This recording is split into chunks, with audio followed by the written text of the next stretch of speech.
We're not robots. And I know that logically we know that we're not robots, but a lot of the time the way that we manage ourselves, the way that we try to shoehorn ourselves and fit ourselves into these, I need to be this box or like this box checker life, is we do that subconsciously. We don't even think that, oh, wait, why am I doing this? Like, why am I following this rule? Do I like this rule? Do I want this rule? Do I want to continue with this rule? Wait, I'm in charge? What? Yes. Courage and strength in yourself that like you no longer have fear steering the bus for you. If you are ready to burn bright instead of burning out, to lead without losing yourself, and to enjoy the life you have worked so hard to create, then keep listening. I'm your host, America's leader on rewiring perfectionism, CLG, and this is Perfectionism Rewired, the podcast. Welcome to Perfectionism Rewired. My career, it felt like the place where I had the most on the line to risk when it came to my perfectionistic habits, because it was the one place where, for the most part, they never really failed me. I was fisting. And we know what happens when you're fisting. You can't open up to anything new when your fists are closed. No matter what else was happening in my life, I could always achieve, whether it was when I was little and I was in school or undergrad, grad, running global PR and communications for a $500 million studio. It was like, at least I had this. I used to probably about every 6 to 8 weeks get to a point where I would be spent. I would have the sentiment of like, I hate my clients. Now, I knew that that wasn't true, but I was like, oh, okay, this is a sign that like you're really tired. I love creating and I love achieving and I love setting new standards of excellence for myself. I love learning. I love growing. That will never, ever change. But now it's not heavy. It's not exhausting like it used to be. It's not like, oh, I have this or, oh, I need a whole day to do this. I think that's so interesting because I'm doing a lot more. Now I'm having to cook and prepare meticulously all of my own foods because of the small intestine. I'm doing more in my business with corporate trainings and workshops. It's like, whoa, my output is 80% higher. It's because of the rewiring. I no longer fight myself. I ride the waves of my own ocean. That sounds simple and delightful, and it is, but getting there, a lot of thrashing. In the beginning, when I started this journey, and maybe where you are, I was like, I need to work less because I was so tired, because I was so exhausted. Maybe you're feeling that way because I was just like, it doesn't stop. Like it's always something. I barely have any time for myself. I felt like I was like run ragged.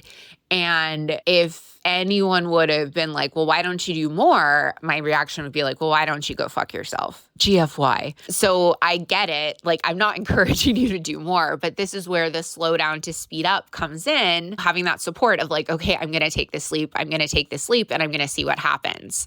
And the leap was not fighting against myself, which I didn't even realize I was doing. All the conditioning and, working in corporate and then unconsciously transferring that over to entrepreneurship and just saying, well, I have to do it this way. I have to do it now. I have to. And then sort of being like, well, what if I don't? And that was really scary, like for me, because like I didn't see anyone else.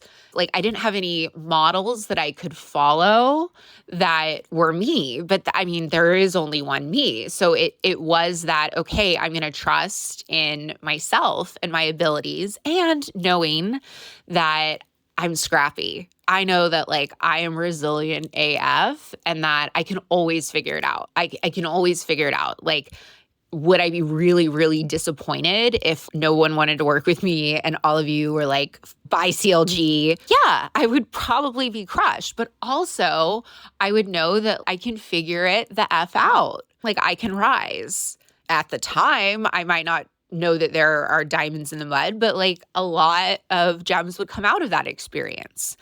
Not that I want that to happen or I'm anticipating that happening, but it's just like that courage and strength in yourself that like you no longer have fear steering the bus for you. We all have our area where it's just more of a tender spot. My career, no matter what else was happening in my life, I could always achieve, whether it was when I was little and I was in school or, undergrad, grad, running global PR and communications for a $500 million studio. It was like, at least I had this. So it was almost like I'm going to let go of everything that I know that has made me successful. I'm going to experiment with new ways. As your coach, I'm always like, yay, experimentation. It's really fun. And it is really fun. But I also totally get that it can be like, oh my gosh, I don't know. I'm letting go. Ooh. And that's why you have me. I just wanted to share on the other side, like, oh, I no longer have this stressy. And it's just so funny because I was looking at what I want to accomplish today and like what I've done the other days. There's just this ease to it. I would call BS on people and they're like, oh, I'm just in flow.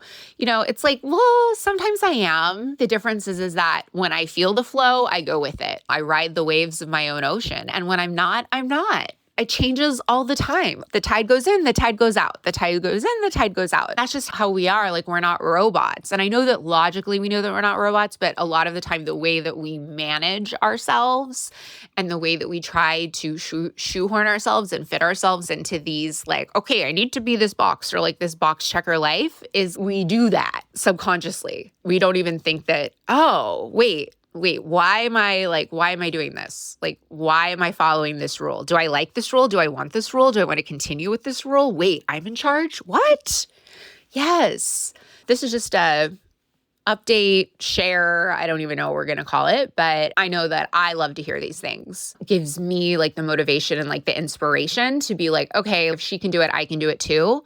Yeah, if I can do it, you can for sure do it. And it's not going to take you as long as it took me because I've already done all the bushwhacking and gone through the jungle and face the snakes and all of that. So it's like a much clearer, calmer, more cheerful path I guide you through. If you have been fighting against yourself, you've done very well for yourself. Just imagine how far and how fun your entire life will get when you rewire your perfectionism and you get the strongest, sumptuous support from me as your one-on-one coach. If you are interested in that, you can apply to work with me by going to CourtneyLoveGavin.com/contact. Listen up. Taking charge of your perfectionism is so much easier than you have been led to believe. Whether you want to stop playing out worst case scenarios in your head or be joyfully present ambitious again,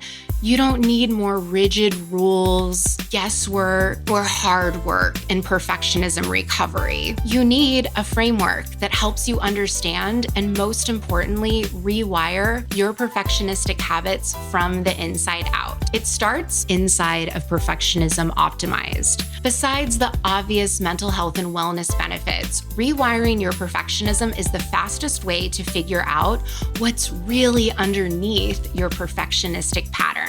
This radically different, proven, proprietary approach helps you succeed by dropping the contempt and judgment that blocks change. Discover how to trust yourself, take control of your world, and feel truly empowered to own your perfectionism instead of being owned by it. Head on over to CourtneyLoveGavin.com and start your transformation today.